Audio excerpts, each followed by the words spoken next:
अस्सलाम वालेकुम everyone, welcome to online database sessions.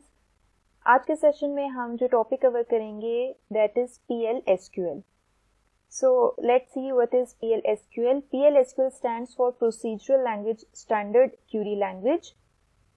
It is a significant member of Oracle programming toolset which is extensively used to code server-side programming. Similar to SQL language, PL/SQL is also a case-insensitive programming language.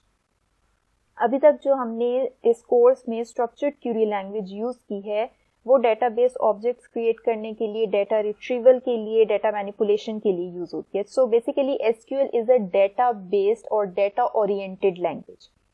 लेकिन SQL में हम user defined types नहीं create कर सकते, user defined functions नहीं create कर सकते जैसे हम डिफरेंट प्रोसीजरल प्रोग्रामिंग लैंग्वेजेस में कर सकते हैं। सो बेसिकली ओरेकल ने PL/SQL लैंग्वेज डेवलप की which is actually a procedural language extension for structured Curie language. PL/SQL में हम SQL के साथ साथ प्रोसीजरल लैंग्वेज के फीचर्स भी यूज कर सकते हैं। ठीक है, तो इससे जो है वो आपके डेटाबेस की फंक्शनैलिटी बहुत ज़्यादा इंक्रीज हो जाती है। ना सिर्फ आप इसमें डेटा रिट्रीवल और मैनिपुलेशन कर सकते हैं बल्कि आप एप्लीकेशन बेस्ड प्रोग्रामिंग भी कर सकते हैं। इसमें आप यूजर डिफाइंड फंक्शंस भी बना सकते हैं along with structured Curie language. तो आज के सेशन में हम PL/SQL को ब्रीफली देखेंगे। सबसे पहले PL/SQL में जो बेसिक यूनिट है वो ब्लॉक्स है। ठीक है, A program written in PL/SQL language is divided into blocks. We can say blocks are basic programming units in PL/SQL programming language. So basically हम PL/SQL programming language को in the form of blocks लिखते हैं और blocks जो है वो basic programming unit है। Anonymous block जैसे कि हमें नेम से पता चल रहा है, ऐसे blocks जिनका कोई नेम नहीं होता। ठीक है, ये डेटाबेस में स्टोर नहीं होते और ना ही हम इनको दोबारा यूज कर सकते हैं। सो जस्ट हमने जो है वो एक ब्लॉक लिखा है, उसको उसी टाइम पे एग्जीक्यूट किया है, उसका रिजल्ट देखा है एंड दैट्स इट। उसके बाद ना तो वो आपकी डेटाबेस में स्टोर हुआ है ना ही आप उसको दोबारा रेफर कर सकते हैं। Then we have named blocks.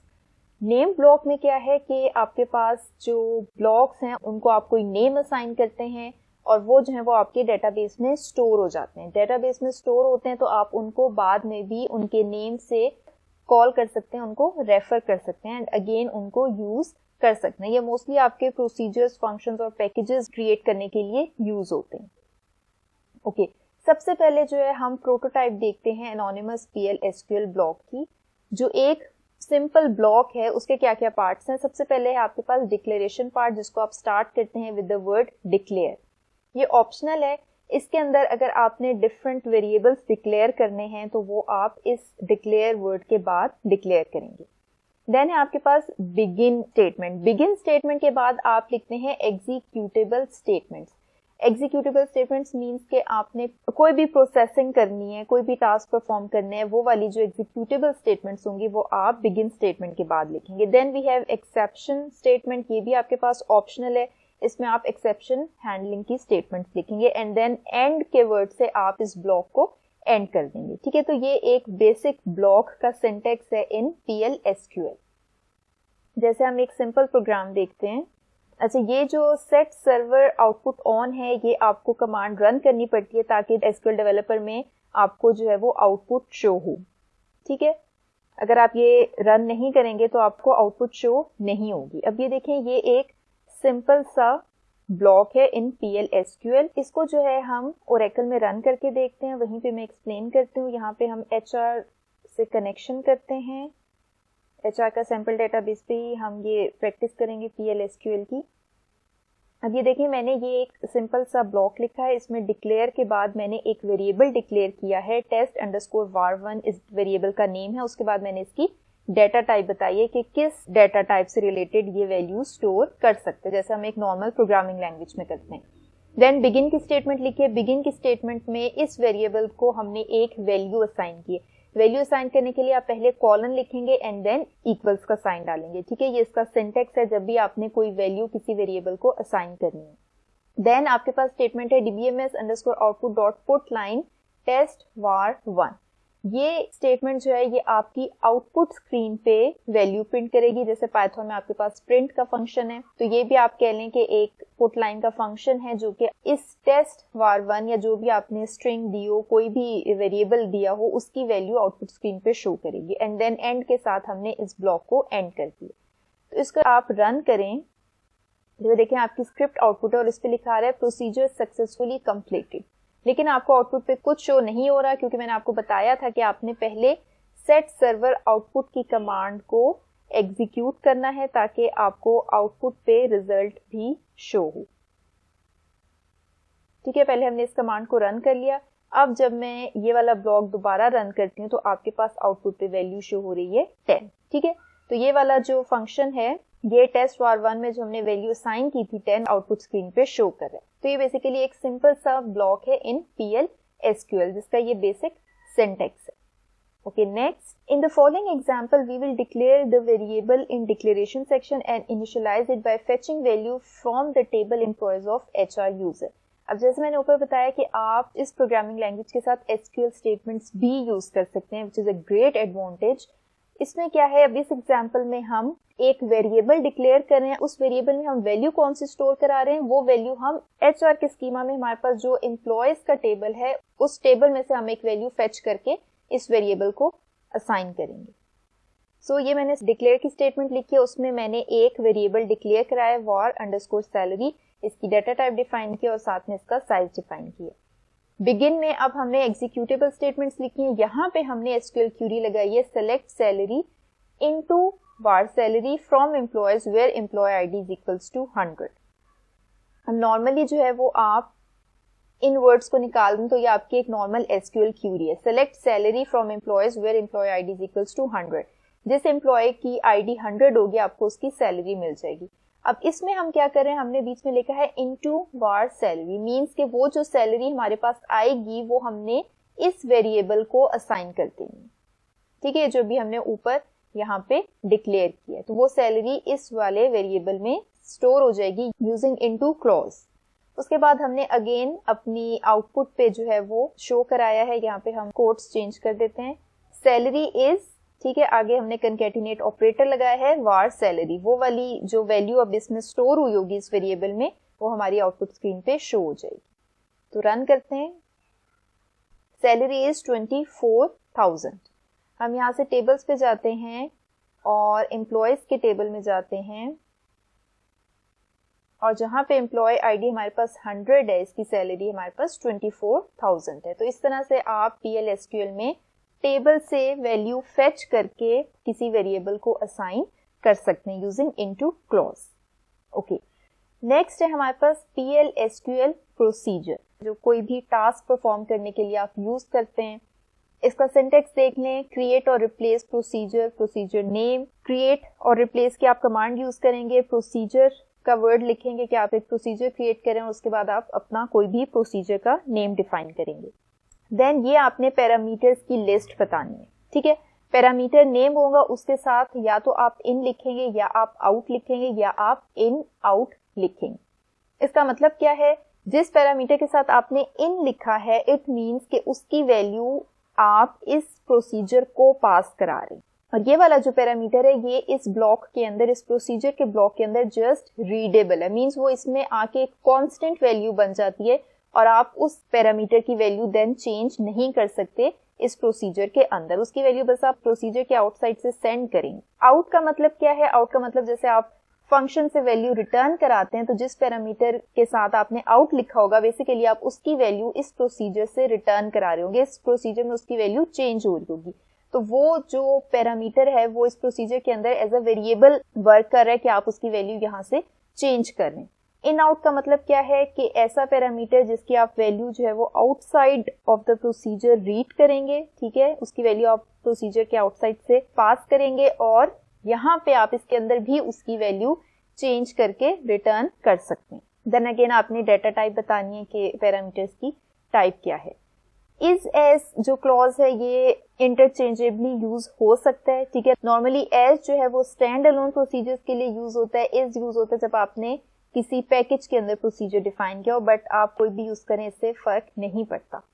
Then begin की स्टेटमेंट, बिगिन के अंदर जो भी आपके प्रोसीजर की बॉडी होगी, executable statements, and then end procedure name, फिर आपने प्रोसीजर को एंड कर देना।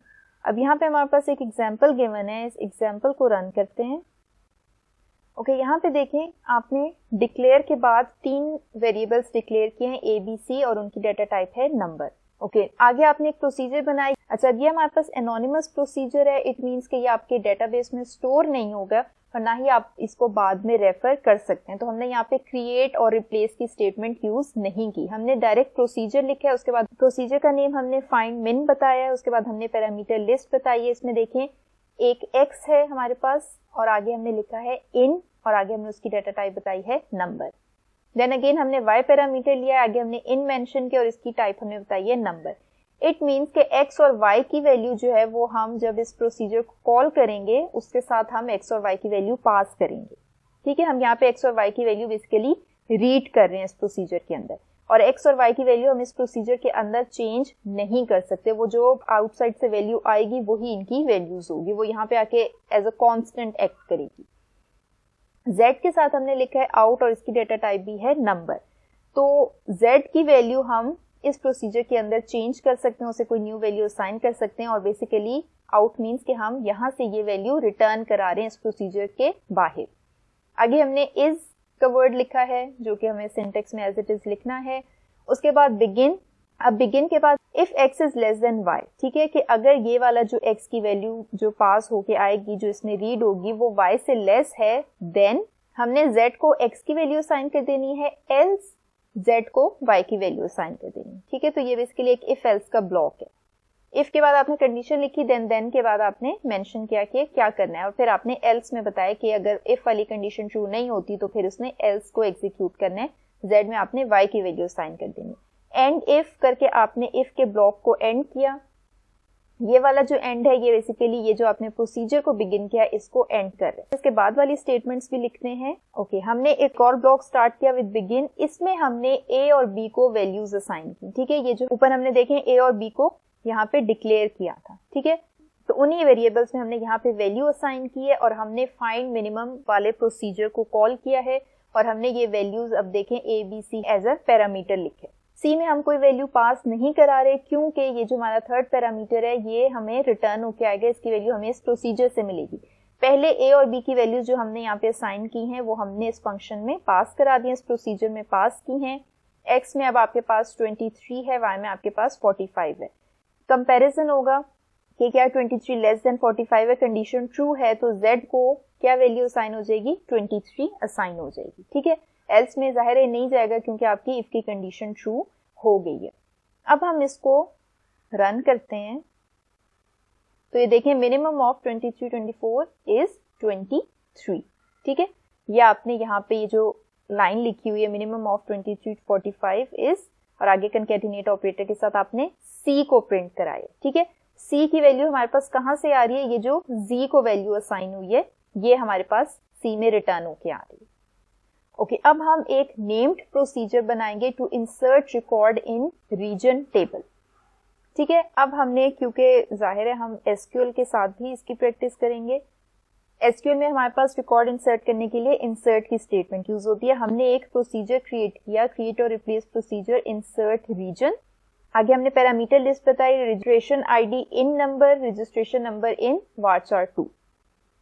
ठीक है, अब ये वाले हमारे जो हैं ये पैरामीटर्स हैं और इन दोनों की वैल्यूज जो हैं हम रीड कर रहे हैं। ठीक है, इज आगे हमने बिगिन किया, एग्जीक्यूट हम क्या करा रहे हैं, insert into regions value region ID region name, कि इनमें जो वैल्यूज हमारे पास आएंगी वो वैल्यूज रीड करके हमने इंसर्ट कर देना है into regions.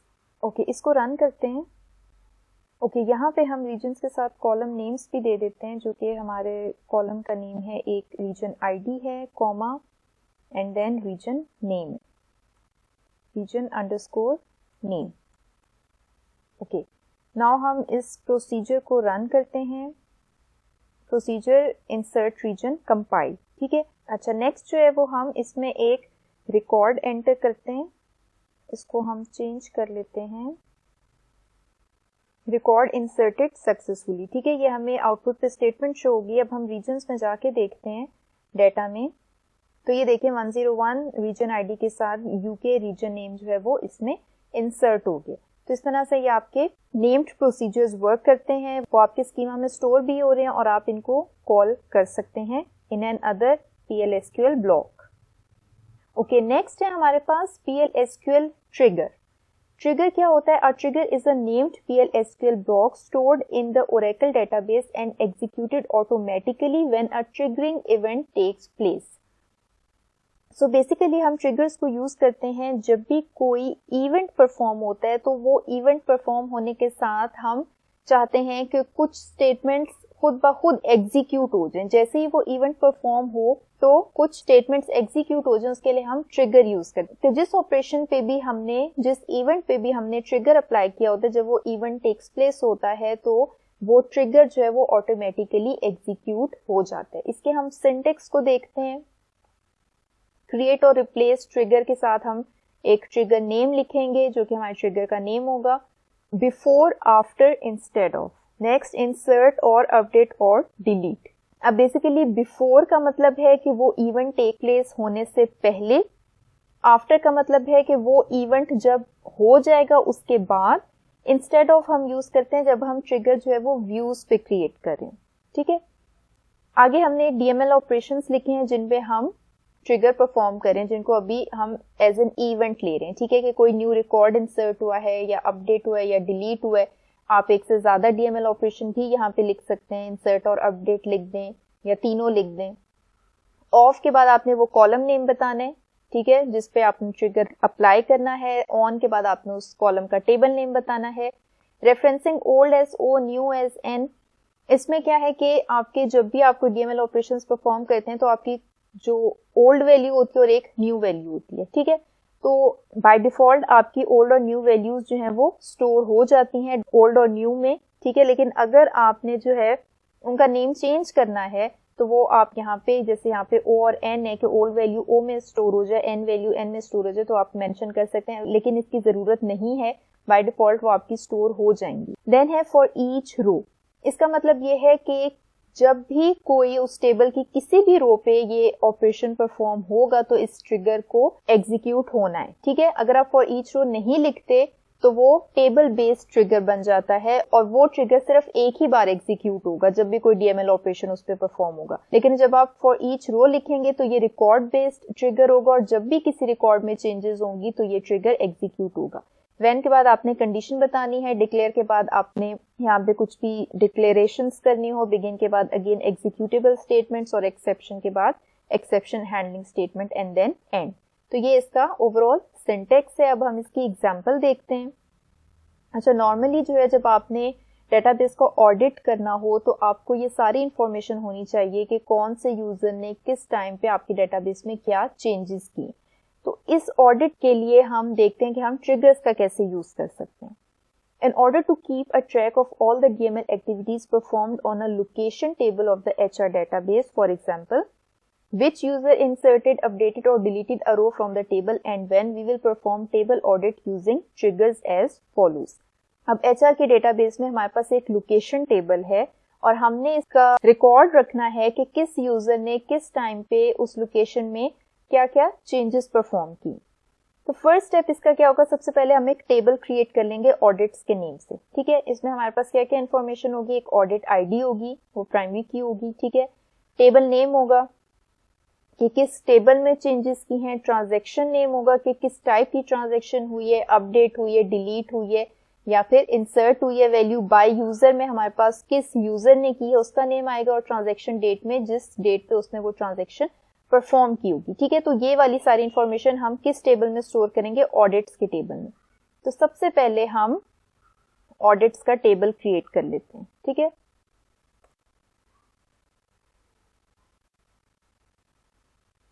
Table audits created, हमारा टेबल क्रिएट हो गया और अभी ये एम्प्टी है। नेक्स्ट स्टेप क्या है, अब हमने एक ट्रिगर क्रिएट करना है। इसको मैं SQL डेवलपर में कॉपी करके आपको एक्सप्लेन करती हूँ। ओके, क्रिएट और रिप्लेस ट्रिगर के साथ हमने ट्रिगर को नेम दिया है location_audit_trg।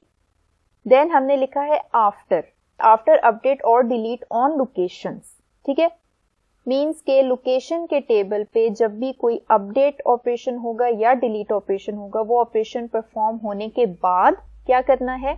और फॉर ईच रो मेंशन किया, इट मीन्स के जब भी लोकेशन की किसी भी रो में अपडेशन या डिलीशन होगी, डिक्लेयर के बाद हमने एक वेरिएबल लिया है L_transaction, इसकी डेटा टाइप varchar2 रखी है।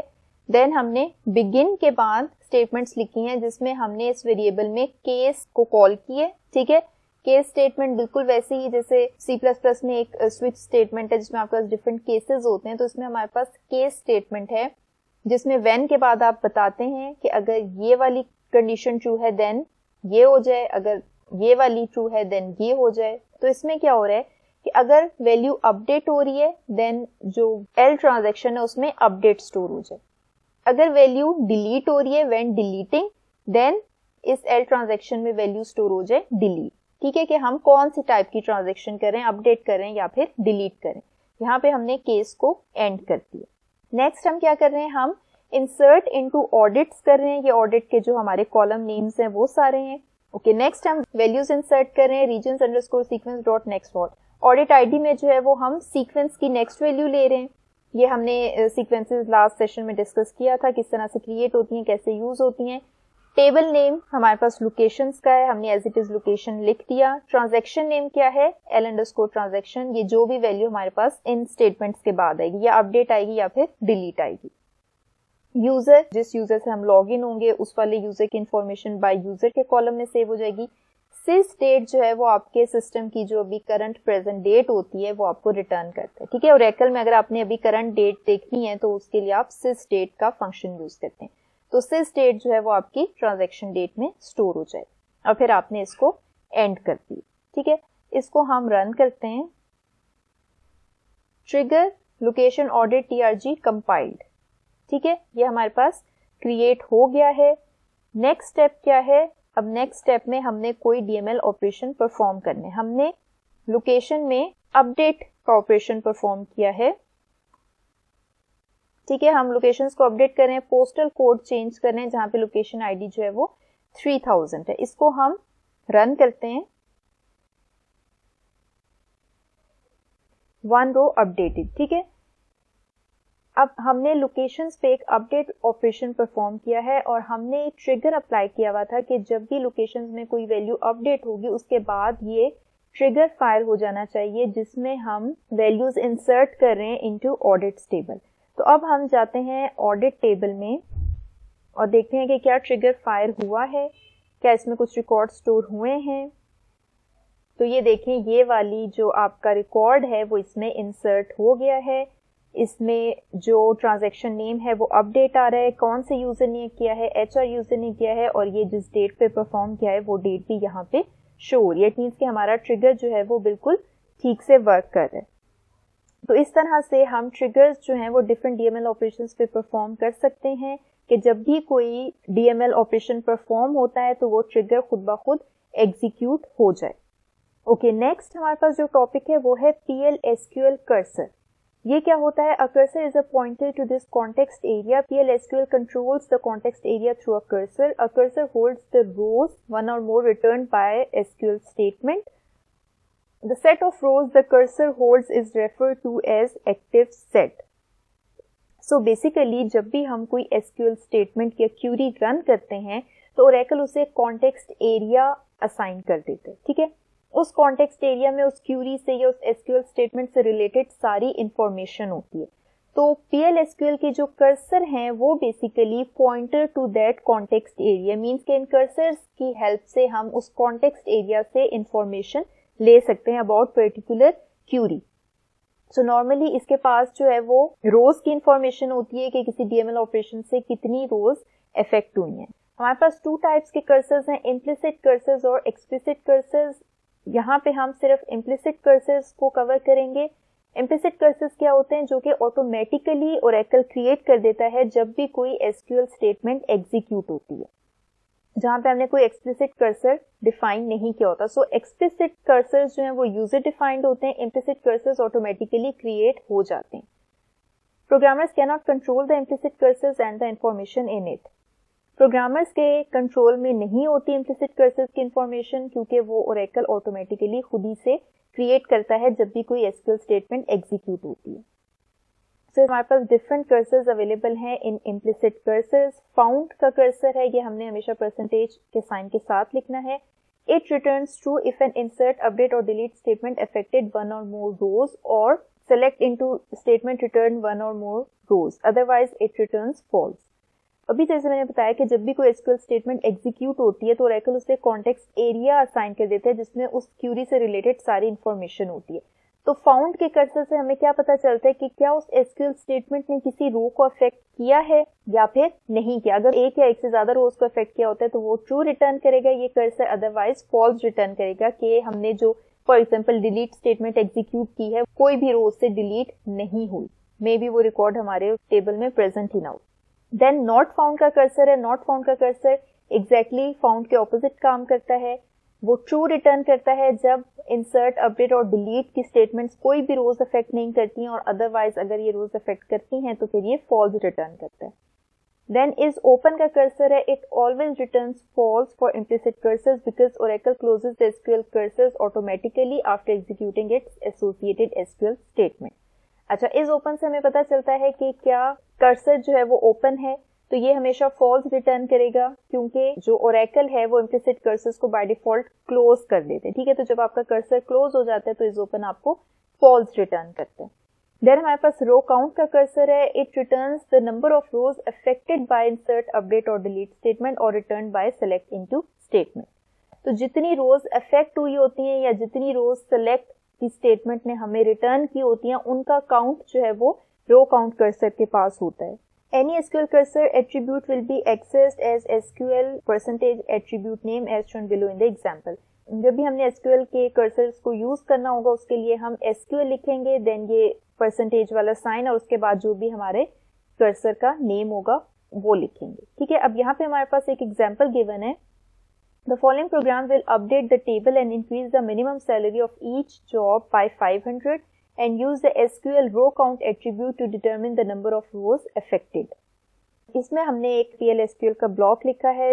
इसमें हम जॉब के टेबल में जो मिनिमम सैलरी है उसको अपडेट कर रहे हैं, उसमें हम 500 इंक्रीज कर रहे हैं और हम काउंट कर रहे हैं कि कितनी रोज जो है वो अफेक्ट हुई हैं। ठीक है, कितने रिकॉर्ड्स में हमारे पास जो है वो मिनिमम सैलरी चेंज हुई है। ये हमारे पास स्टेटमेंट है, इसको हम SQL डेवलपर में कॉपी करते हैं। सो पहले स्टेटमेंट को देख लें। डिक्लेयर में हमने एक टोटल रोज का वेरिएबल डिक्लेयर किया है जिसकी डाटा टाइप नंबर है। देन बिगिन के बाद हमने अपडेट की स्टेटमेंट लिखी है, अपडेट जॉब्स जो हमारे पास एक टेबल है HR में। Set minimum salary is equals to minimum salary plus 500। जो मिनिमम सैलरी का कॉलम है उसमें जो मिनिमम सैलरी है उसमें 500 ऐड कर दें। नेक्स्ट, जब ये क्यूरी एग्जीक्यूट करेंगे तो जाहिर है एक कॉन्टेक्स्ट एरिया क्रिएट होगा और कर्सर जो है वो पॉइंटर है टू दैट कॉन्टेक्स्ट एरिया। अब कर्सर से हम डिफरेंट इंफॉर्मेशन ले सकते हैं अबाउट दिस SQL स्टेटमेंट। हमने कंडीशन लगाई, इफ की स्टेटमेंट यूज की, if SQL not found then output पे हमारे पास शोज है no jobs selected. Else if SQL found then total rows में हमने SQL रो काउंट का कर्सर कॉल कर लिया। नॉट फाउंड हमें तब ट्रू रिटर्न करता है जब DML ऑपरेशन से कोई भी रो अफेक्ट नहीं होती। तो जब कोई भी रो अफेक्ट नहीं होगी, किसी की भी मिनिमम सैलरी में इंक्रीज नहीं होगा तो आउटपुट पे शो होगा no job selected. Else if SQL found का हमने कर्सर लिखा हुआ है, इट मींस कि अगर कोई एक रो भी अफेक्टेड होती है ये हमें ट्रू रिटर्न करता है। तो हमने रो काउंट जो कि कर्सर है जिसमें हमारे पास कितनी नंबर ऑफ रोज अफेक्ट हुई हैं उनका टोटल काउंट होता है, वो नंबर हमने टोटल रोज को असाइन कर दिया और आउटपुट पे हमने ये प्रिंट करा दिया कि इतनी जॉब्स सिलेक्टेड। ठीक है, और उसके बाद हमने इफ को एंड किया है और फिर हमने इस बिगिन ब्लॉक को एंड कर दिया। इसको एग्जीक्यूट करते हैं। ओके, ये सक्सेसफुली हो गया है। इसका रिजल्ट हमें शो नहीं हो रहा क्योंकि हमने सेट सर्वर आउटपुट ऑन नहीं किया। ओके, अब देखिए हमारे पास आउटपुट पे शो है 19 जॉब सिलेक्टेड। इट मींस के जॉब्स के टेबल में जब ये वाली अपडेट की स्टेटमेंट एग्जीक्यूट हुई है तो इससे हमारी 19 रोज अफेक्टेड हुई है। ठीक है, जॉब्स के टेबल में जाते हैं तो इसमें आप देखें आपके पास टोटल 19 रिकॉर्ड्स हैं और इन सब की मिनिमम सैलरी में जो है वो हमने 500 का इंक्रीज दिया, तो ये सारी रोज अफेक्टेड हो गई हैं। अगर हम ये अपडेट स्टेटमेंट जस्ट किसी एक रो पे लिखें, आगे हम वेयर की कंडीशन लगाते हैं, where job ID is equals to this, ठीक है। अब हम देखते हैं अब हमारे पास कितनी रोज अफेक्ट होती हैं। अब ओनली वन जॉब सेलेक्टेड, ठीक है, क्योंकि हमने सिर्फ एक जॉब आईडी पे मिनिमम सैलरी में इंक्रीज दिया है, तो इट मींस कि हमारे पास सिर्फ एक रो ही अफेक्टेड हुई है। तो अब जो ये रो काउंट का कर्सर है 1 रिटर्न करेगा और टोटल रोज को 1 असाइन हो जाएगा।